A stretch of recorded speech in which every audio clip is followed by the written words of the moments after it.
नमस्कार मित्रांनो, हे बघा आपली गोधन आहे. हे गोधनाचा उपयोग आपल्यासाठी असा होतो की दिवसभर मोठी मेंढरं हिंडा गेली की लहान पिल्लासनी ह्याच्यात धरा येतं आणि लहान पिल्लं नेत नाहीत, कारण त्यासनी चालायला जमत नाही. त्यामुळे लहान पिल्लं ह्या गोधनीत असतात आणि ह्या गोधनीचा उपयोग असा होतो की पिल्लांना बाहेर येत नाहीत, ते आतल्या आत खेळू शकतात, फिरू शकतात. त्यांना ढाळा बी बांधलेला आहे. पाणी नंतर ठेवायचं, कारण बारकी पिल्लांना पाणी पिलं की त्यांचं आजारी पडते ते.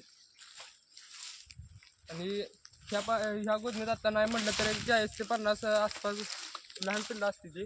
मग ती मोठी झाली का नाही, मग त्यांना ती मेंढरात हिंडायला सोडायचं.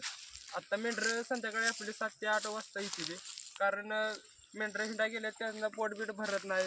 मग ते पोट भरलं की मग ते आणते ती. मग ते 7-8 वाजता मेंढरं आली की ही पिल्लं त्यांना सोडायची. मग ते त्यांच्या आईपाशी जाऊन दूध वगैरे पितात. तर त्यांना रात्री त्या तिकडं वाघर लावल्या, त्या वाघरात संध्याकाळी घालायचे. मग त्या वाघराचा उपयोग असा होतो की वाघरात घातली की पुन्हा मेंढरासना बाहेर यायला येत नाही. अशा प्रकारे ही त्यांना दुपारी त्याला पाणी भरून ठेवले. पाणी पुन्हा ती सोडली का नाही दुपारी खायला, मग तेव्हा हे त्यांना पाणी बिणी खायला झालं की पुन्हा मेंढरा आली की दूध प्यायला सोडायचं. नमस्कार. सबस्क्राईब करा, लाईक करा, शेअर करा आणि कमेंट करा.